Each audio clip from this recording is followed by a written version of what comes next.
Leute, schön, dass ihr da seid. Ich baue heute Flügel.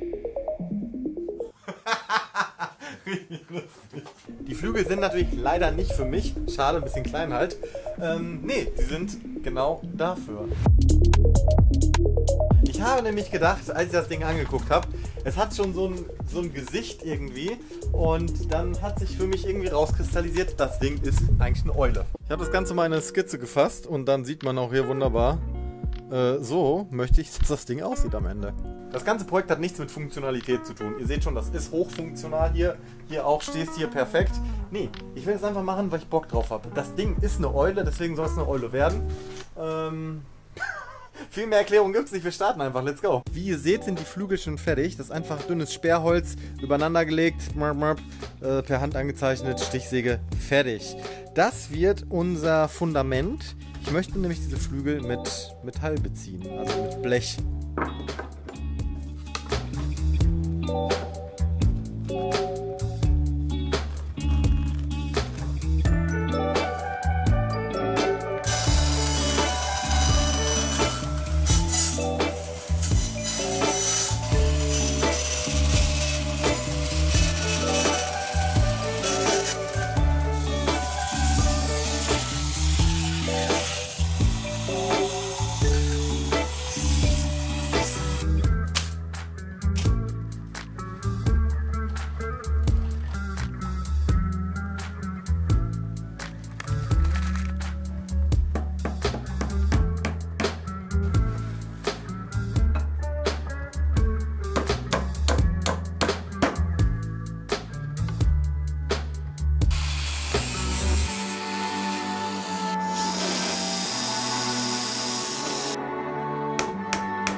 Das sieht ja wohl mega aus.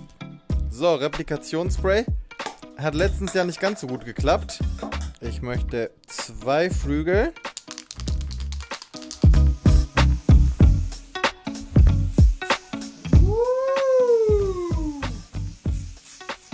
Yes! Mega! Boah, die sehen Hammer aus.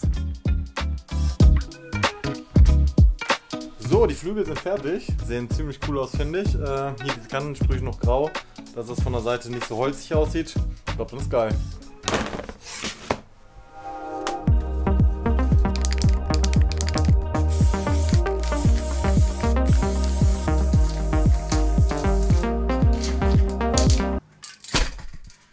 Gerade noch Silber gefunden und drüber gesprüht, passt ein bisschen besser zum Alublech. Ja, schön. Jetzt brauchen wir Scharniere, um die Dinger zu befestigen. Alle ganz schön groß. Die können wir zersägen und 2 draus machen.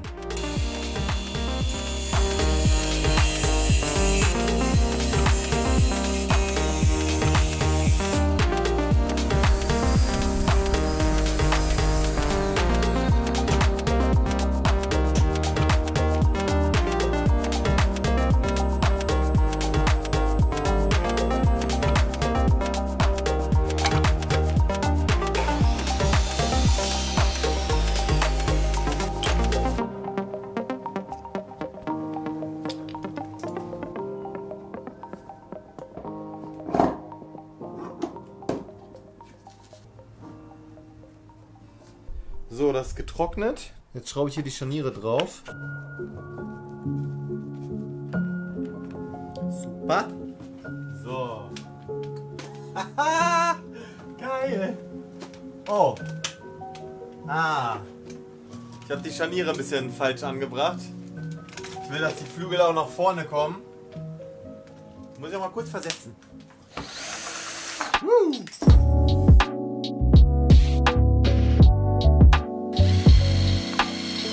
Sehr gut. Ja, so ein kleines Stück weiter.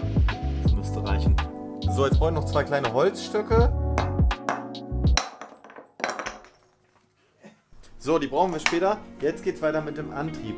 Ich möchte natürlich, dass sich die Flügel am Ende bewegen, ist ja klar. Hier ist nochmal so ein Disco-Kugelmotor. Die sind einfach perfekt mit dieser langsamen Drehzahl, wenig Verbrauch. Let's go, den bauen wir ein!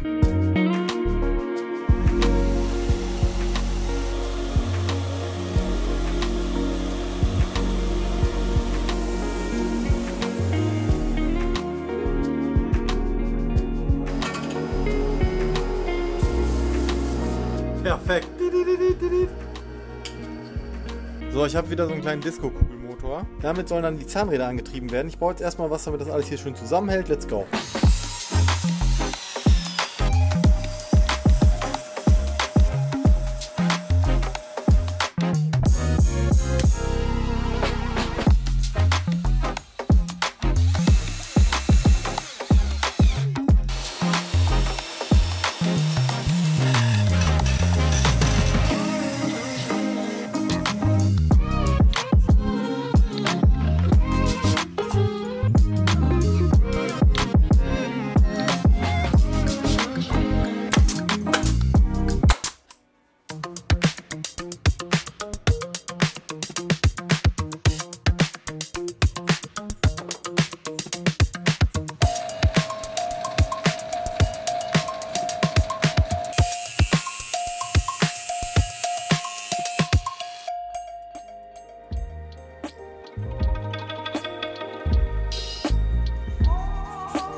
Jetzt haben wir ein bisschen was ausgefräst für den Mitnehmer. Gucken wir mal, was passt. Ah, sehr schön. Richtig schön Spack drauf. Hat gut Kraft der Motor. Sehr, sehr gut. Das zweite Zahnrad bekommt so einen kleinen Bolzen. Zack. Kleines Stück Holz. So läuft das. Und jetzt kann man das hier reinstecken. Kann man hier perfekt den Abstand bestimmen, damit das schön rund läuft. Wenn es zu fest wäre, könnte es sich verkeilen. Deswegen kann man jetzt richtig schön einstellen, dass das ohne Druck perfekt und sanft läuft. Hammer, Leute! Jetzt haben wir hier unsere schönen Zahnräder. Jetzt ist natürlich die Frage, wie sollen die denn die Flügel antreiben? Dafür schrauben wir die Flügel erst erstmal fest.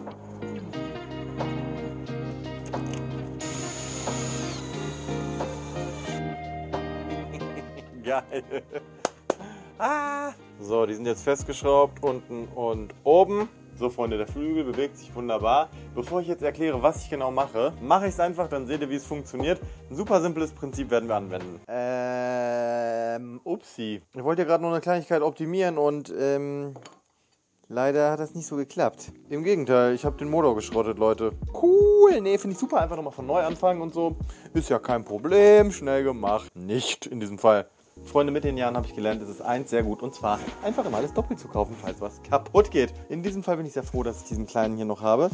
Und ja, jetzt baue ich das Ding ein bisschen neu auf, zusammen, und dann geht's weiter.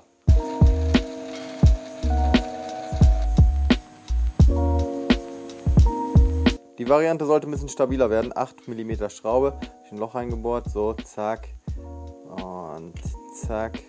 Und dann passt das hier wunderbar. Da kann ich jetzt eine Schraube durchstecken zum Sichern. So, das wird besser funktionieren. Jetzt habe ich eine große Achse, wo ich das Zahnrad vernünftig befestigen kann. Das ist jetzt so ein klassisches Projekt, wo ich mich auch so ein bisschen rantasten muss. Manche Sachen funktionieren, manche Sachen funktionieren halt nicht. Ich bin dann manchmal so ein bisschen angepisst, wenn irgendwas kaputt geht oder so. Aber es regelt sich relativ schnell, weil es ist ja dann auch einfach nicht so eine gute Lösung gewesen. Da muss man ja auch ehrlich sein mit sich selbst und dann gucken, ob man es besser hinkriegt. So, die Achse muss noch ein bisschen gekürzt werden und dann sollte es passen.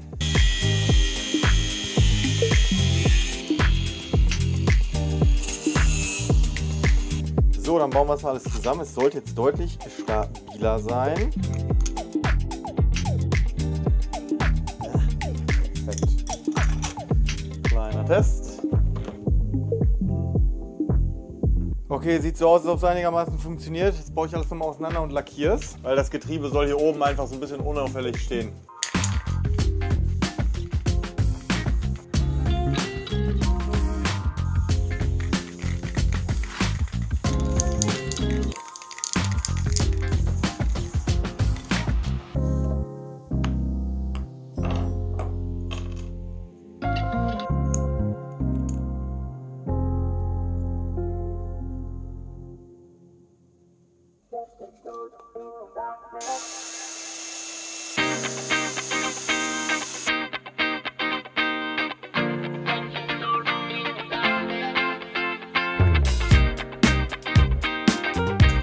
So gespannt, ob das alles funktioniert.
letzter Schritt, ein kleines winziges Schräubchen an diesem Flügel befestigen. Hätte ich mal vorher machen sollen.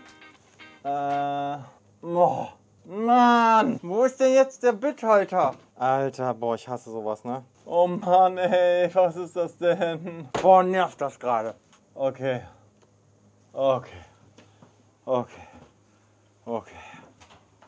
Um das kleine Mistding ging es gerade hier. So, Freunde, finally. Jetzt kommt der Faden. Schere. Drückt mir die Daumen, Leute, ob das funktioniert. Es wäre Hammer. So, und das Ganze läuft jetzt wie bei einer Nähmaschine. Wir fädeln das hier in die Öse ein, befestigen das am Flügel.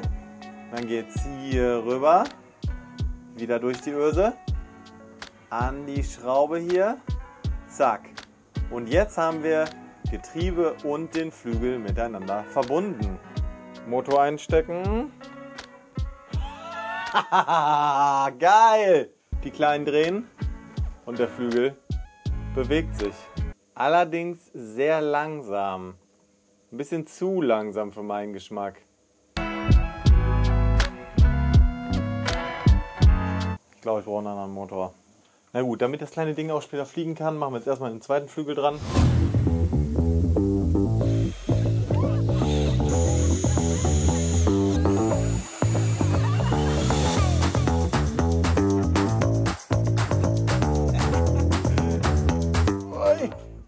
Ein Gewicht hier. Gucken, wie es aussieht.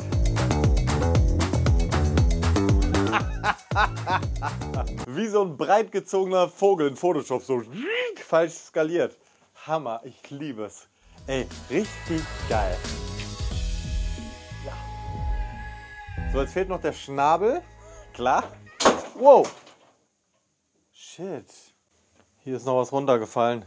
Das wollte ich euch übrigens auch noch zeigen. Das hier wollte ich eigentlich für den Schluss aufbewahren. Das wird das Geweih von dem Vogel. Das hatte ich gerade da oben liegen. Ist runtergefallen. Gott sei Dank noch heile. Ja, ich zeige euch das später. Jetzt erstmal der Schnabel.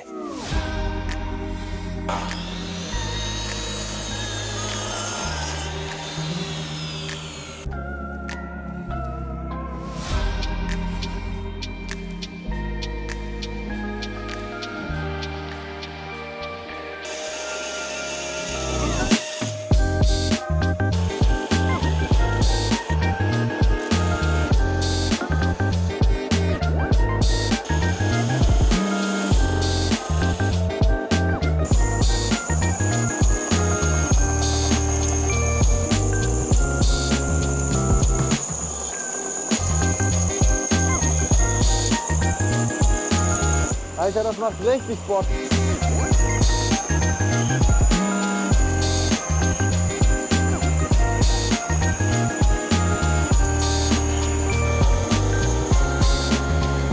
Das ist mein erster Holzschnabel und ich finde, der sieht ziemlich gut aus. Jetzt schleife ich den noch ein bisschen glatt und dann ist der perfekt, ey. Hammer! Hätte ich nicht gedacht, dass so ein kleines Stück Holz mir jetzt so viel Freude macht. Aber ey, guck mal bitte die Schnabelform.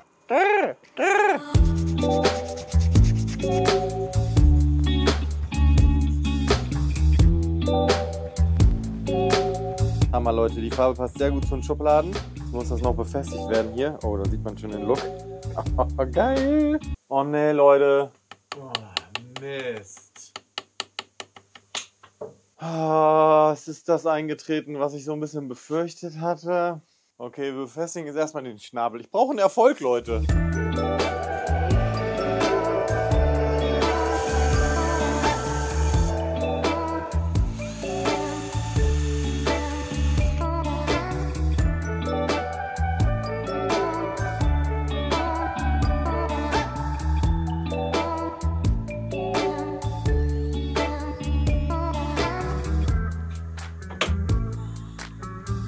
Geil!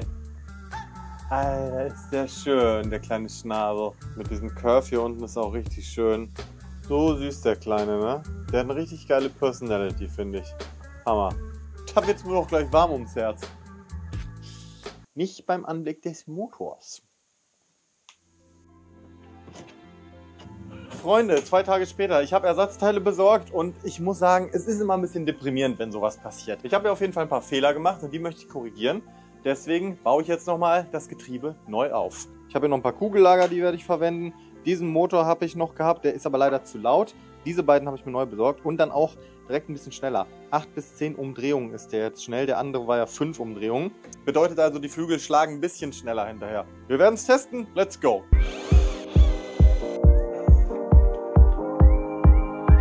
Ich erkläre euch jetzt ganz kurz, was ich für einen Fehler gemacht habe. Und zwar diesen Motor, den ich eingebaut habe, der ist eigentlich für eine hängende Last. Ja? Der wird so und dann kommt was drunter gegangen, eine Disco-Kugel zum Beispiel. Ich habe den jetzt ja 90 Grad quer gestellt. Das könnte ich mir vorstellen, dass die Belastung, diese Seitenbelastung einfach zu viel ist für den Motor. Deswegen werde ich jetzt erstmal ein Getriebe bauen, wo die Zahnräder kugelgelagert sind, damit nicht so eine viel Belastung auf die Motorachse kommt. Let's go!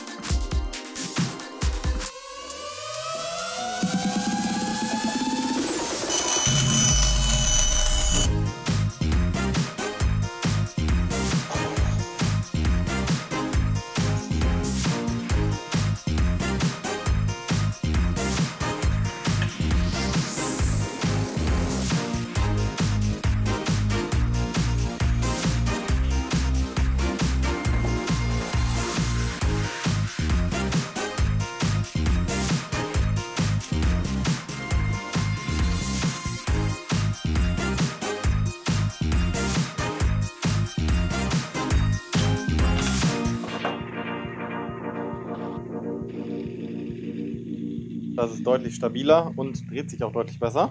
Zweites, der Vorteil von diesem Getriebe ist natürlich jetzt, die ganze Belastung geht hier in dieses Brett rein, die Querbelastung. Nächster Schritt, der Motor muss hier an die Welle. Ich habe so eine kleine Kupplung hier, die passt aber noch nicht hier drauf, aber ist ja kein Problem, kann ich ja aufdrehen.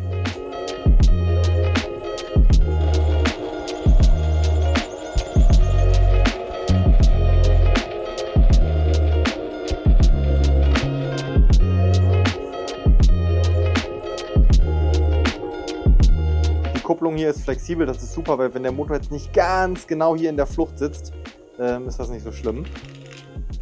So, Motor angeschlossen. Perfekt. Jetzt muss ich das natürlich alles noch irgendwie verbinden hier.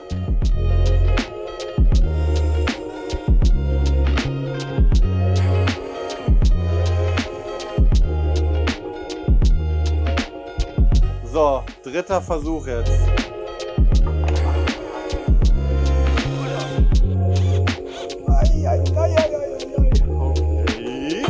Okay. Dann geben wir dir mal die Flugfähigkeit zurück.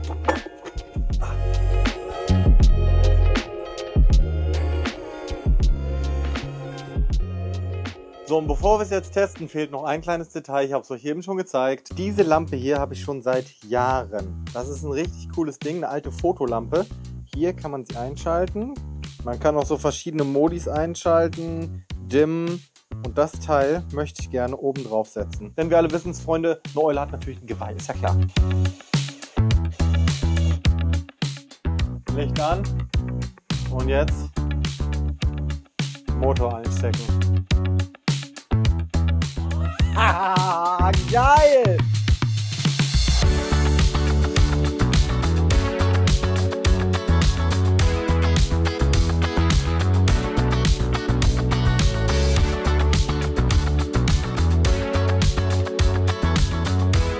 Die Flügelgeschwindigkeit ist viel besser so. Immer noch ruhig, aber halt ein bisschen sichtbarer. Boah, ist das geil!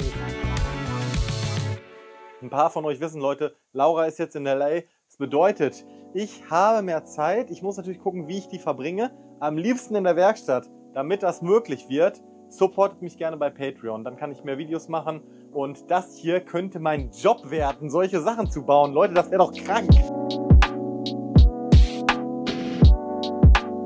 Vielen Dank auf jeden Fall an alle, die mich schon bei Patreon supporten. Das macht einen riesigen Unterschied. Und ey, ist es doch herrlich hier, oder?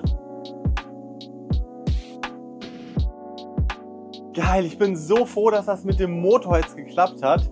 Wieder sehr viel gelernt bei dem Projekt. Ey, ich freue mich auf jeden Fall über euer Feedback zu diesem kleinen Freund hier. Gebt der Kleinen auf jeden Fall meinen Namen in den Kommentaren, Leute. Die nächsten Projekte habe ich schon im Kopf, Leute. Ich freue mich sehr, euch bald wiederzusehen hier auf dem Channel. Ade, bis bald. Tschüss, baut eine Eule. Ciao. Kakao.